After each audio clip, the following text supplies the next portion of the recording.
السلام عليكم. يا رب كل الناس تكون بخير. الفيديو ده بخصوص البنات شوية.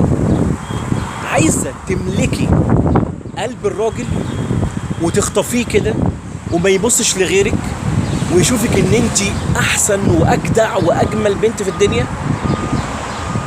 وعلى فكرة احنا ممكن ما نسمعش كلام حلو قد كده، ولكن في 3 حاجات لو عملتيهم حرفيا هتخطفي قلبه. رقم 1 انك تقدريه في كل حاجه، تقدريه في كل الكلام، تقدريه في كل المواقف.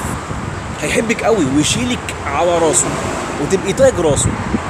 تاني حاجه تحترميه في الكلام، وتحترميه في الفعل، وتحترميه قدام كل الناس وقدامك ووراكي وفي كل حته تحترميه.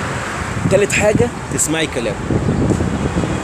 كلامه، ما تسمعيش كلام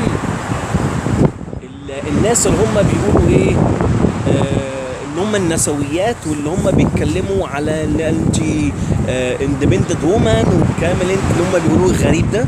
لا، الراجل خطيبك او زوجك ليه كلمه، تسمعي كلامه فيما لا يخالف شرع الله.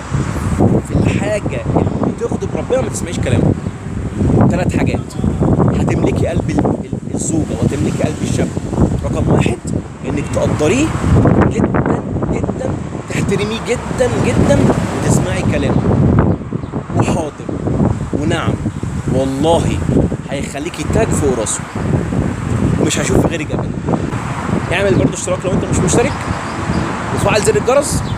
ولو انت بتتفرج على الريلز بتاع الفيسبوك او الانستجرام برضو اعمل كومنت او لايك، واعمل شير عشان الفيديو يوصل لاكبر عدد ممكن من الناس. سلام.